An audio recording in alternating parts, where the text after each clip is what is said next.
সহজ পাঠ হাট কবিতা। গরুর গাড়ি বোঝাই করা কলসি হাড়ি, গাড়ি চালায় বংশী বদন, সঙ্গে যে যায় ভাগ্নে মদন। হাট বসেছে শুক্রবারে, বক্সিগঞ্জে পদ্মা পারে। জিনিসপত্র ধুতিয়ে এনে গ্রামের মানুষ বেচে কেনে।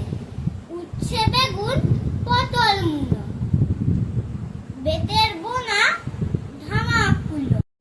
সর্ষে ছোলা ময়দা আটা, শীতের রেপার নকশা কাটা। বিক্রি করা বেরি হাতা, শহর থেকে সস্তা ছাতা। কলসি ভরা এখর গুড়ে, মাছি যত বেড়ায় উড়ে। খড়ের আটি নৌকোবে, আনলো ঘাটে চাষির মেয়ে। অন্ধকানায় পথের পরে, গান শুনিয়ে ভিক্ষে করে। পাড়ার ছেলে স্নানের ঘাটে, জল ছিটিয়ে সাঁতার কাটে। ধন্যবাদ।